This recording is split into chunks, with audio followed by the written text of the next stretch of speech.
আজকে চলে আসলাম গোপালপুর। আর গোপালপুর কেন আসলাম সেটা কিন্তু আমি আপনাদেরকে অবশ্যই জানাবো। গোপালপুর চলে আসলাম নর্থ বেঙ্গল সুগার মিলে। আর এই সুগার মিলে কেন আসছি সেটা জানেন? সেটা হচ্ছে চিনি উৎপাদন হয় কিভাবে, সেটা কিন্তু আমার মনে একটা প্রশ্ন জাগে। ছোটোবেলায় গিয়েছিলাম নাটোর সুগার মিলে, কিন্তু নাটোর সুগার মিলে যাওয়ার পরে সেখানে যে কিভাবে চিনি উৎপাদন করা হয় আর সেটাতে ভিতরে কী কী আছে আসলে আমার ঠিকঠাক করে মনে নাই। আর এই সুগার মিলে কিন্তু আমার বড় মামা চাকরি করে। আজকে চলে আসছিলাম এই সুগার মিলে, আর এই সুগার মিলটা ঘুরে ঘুরে কিন্তু আমিও দেখবো, সাথে কিন্তু আপনাদেরকেও দেখাবো। আর চিনিটা কিভাবে উৎপাদন করা হয়, চিনি কোথায় থেকে আসে, আর এই যে এত এত কুষারগুলা মানে আগগুলা কোথায় থেকে আসছে সেটা কিন্তু আমি আপনাদেরকে সব কিছুই জানিয়ে দিব আমার ভিডিওর মাধ্যমে।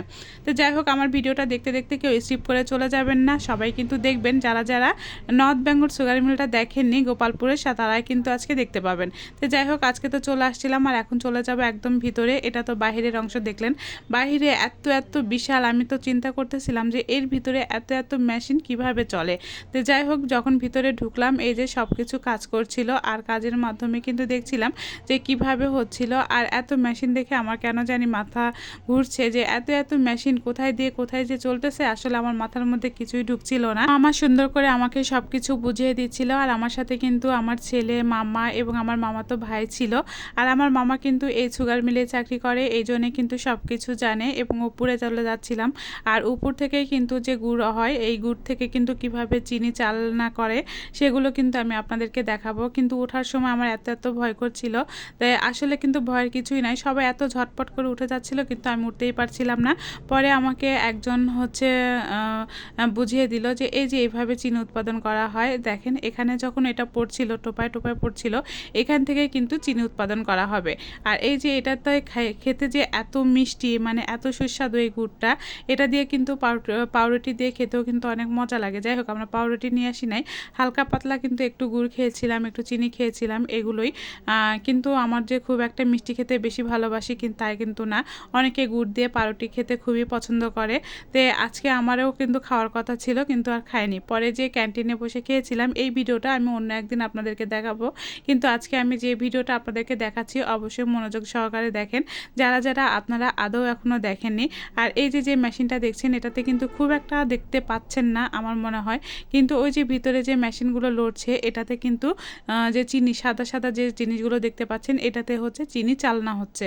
মানে গুড় যে সেখান থেকে কিন্তু চালনা করে তারপরে হচ্ছে গুড়গুলো আলাদা করা হচ্ছে, সাথে কিন্তু চিনিগুলো আলাদা করা হচ্ছে।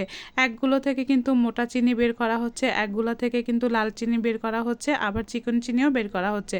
তো যাই হোক, এগুলো তো ঘুরে ফিরে দেখছি কিভাবে বয়লার করা হয়, কিভাবে উপরে ওঠা হয়, কিভাবে হচ্ছে কুষার গুঁড়া মানে আগগুলো হচ্ছে গরম পানিতে ধুয়ে তারপরে কিন্তু এগুলো দেয়। তো যাই হোক, এভাবে কিন্তু দেখতে দেখতে গোটা সুগার মিলগুলোই কিন্তু আমি ঘুরে ঘুরে দেখছিলাম আর ভাবছিলাম যে এত এত মেশিনের জন্য আসলে কতই না মানুষের বুদ্ধি ক্ষয় হয়, তাই না? আমাদের বুদ্ধিতে কিন্তু এরকম হয় না। আর আমরা মানুষের ভিতরে কিন্তু আল্লাহ পাক কত বুদ্ধি দিয়ে দিয়েছে যে কোন মেশিন কিভাবে চললে সেখান থেকে আসলে আমরা এত কিছু খাবার পাই। আমরা বাজারে গেলে কিন্তু তয়ার সব কিছু খাবার পাই। তার দেখেন এখানে কিন্তু এটা হচ্ছে গোডাউন, আর এই গোডাউনে কিন্তু হাজার হাজার চিনি রাখা আছে। আর আরেকটা গোডাউন আমি আপনাদেরকে আরও কিছুক্ষণ পরে দেখাবো, যে মাথায় করে যারা নিয়ে যাচ্ছে এগুলো কিন্তু হচ্ছে সবাই মাথায় করে আরেক জায়গায় নিয়ে যাচ্ছে। আরেকটা দেখাবো যে চিনি কোথায় থেকে পড়ে, এই যে মাথায় করে যেগুলো নিয়ে যাচ্ছে এগুলো কিন্তু আরেক গোডাউনে রেখে দিবে। এগুলো পরে কিন্তু বাজারে আসলে সেল হয়। আপনি সবসময় দেখবেন চিকন চিনি হয়, মোটা চিনি হয়, সব কিন্তু এখান থেকেই হয়। আবার গুড় হয়, আখ, মানে আখ থেকেই তো এগুলো হয় সেটা জানতাম, কিন্তু এত যে জিনিস ব্যবহৃত হয় সেটা আসলে জানতাম না। এই যে যে চালনাটা দেখছেন এখান থেকেই কিন্তু চিনিটা হচ্ছে চলে আসতেছে। দেখেন এই যে সাদা সাদা যে জিনিসগুলো দেখছেন, আবার কালো কালো হচ্ছে যে মানে মোটা দানা দেখছেন, এখানে মোটা চিনির দানাও আছে, আবার হচ্ছে চিকন চিনির দানাগুলোও আছে। আমি আপনাদেরকে দুইভাবেই দেখালাম। এগুলো কিন্তু একদম লাল চিনি, আর এই লাল চিনিতে কিন্তু প্রচুর পরিমাণে মিষ্টি হয়, আর এগুলো কিন্তু একদম অরিজিনাল চিনি। যাই হোক, এখান থেকে হালকা পাতলা একটু মিষ্টি মুখে দিয়ে দেখছিলাম। আর এটাই হচ্ছে গোডাউন, আর এই গোডাউনে কিন্তু অনেক অনেক চিনি ভর্তি করে রাখা হয়েছে। দেখেন কোটা গোডাউনে কিন্তু শুধুমাত্র চিনি আর চিনি। তো যাই হোক, আজকে আমার মন থেকে মানে এতটাই ভালো লাগছিল যে আমি কোথায় থেকে চিনি উৎপাদন করা হয়, কিভাবে গুড় উৎপাদন করা হয়, গোটাটাই কিন্তু আমি আপনাদেরকে দেখাইতে পারলাম। এখন চলে আসবো বাহিরের দিকে, আর বাহিরের দিকে এসে দেখি যে আরও হচ্ছে এদিকে কাজ হচ্ছে। আর ব্রয়লারগুলো হচ্ছে কিভাবে হয়, তো মামা বলতেছে যখন আসছো তাহলে গোটাটাই ঘুরে দেখো, এটা হচ্ছে মানে ব্রয়লার, আর এই ব্রয়লার থেকেই কিন্তু হচ্ছে চিনিটা উৎপাদন করা হচ্ছে। তো ব্রয়লারটা কিন্তু হচ্ছে এতটা বিশাল ছিল, এটা পিছনের দিক ছিল, আর এদিক দিয়ে যে ধোঁয়াটা উঠছিল সেই ধোঁয়াটা ছিল কিন্তু গরম পানি। ওই গরম পানির ভিতর দিয়ে কিন্তু হচ্ছে এখানে আসলে রস বের করা হচ্ছিল বিভিন্ন ধরনের। আর এই যে যেগুলো দেখছেন এগুলো ছিল ছোবড়া। এই ছোবড়াগুলো কিন্তু সব কিছু আখের ছোবড়াগুলো ছিল। এখানে সব হচ্ছে এগুলো কিন্তু জাল দেওয়াও যায়, এগুলো কিন্তু আলাদাভাবে বিক্রি করা হয়। এগুলো সব ছোবড়া যেগুলো দেখছেন এগুলো কিন্তু সব ছোবড়া। আমরা তো আমাদের ভাষায় ছোবড়াই বলি, আপনারা কি ভাষায় বলেন সেটা আমি জানি না। অনেকে এখন বলবেন আপু আপনার বাসা বলেন নওগাঁ, তারপর আবার বলছেন নাটোর, এখন বলছেন লালপুর, গোপালপুর, এগুলো বলছেন কেন?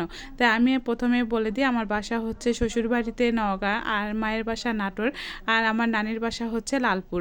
তো এখানে কয়টা দিন আমি বেড়াতে আসছিলাম, ছেলের স্কুলও ছুটি ছিল, তো চিন্তা করলাম যে একটু বেড়ানো যায়। আর মামার বাড়িতেও মধুর হাঁড়ি, সেটা তো সবাই জানেন। অনেক দিন পর মোষের গাড়ি দেখলাম, আর মোষের গাড়ি করে হচ্ছে আখ নিয়ে যাওয়া দেখে কিন্তু আমার অনেক অনেক মজা লাগলো আজকে।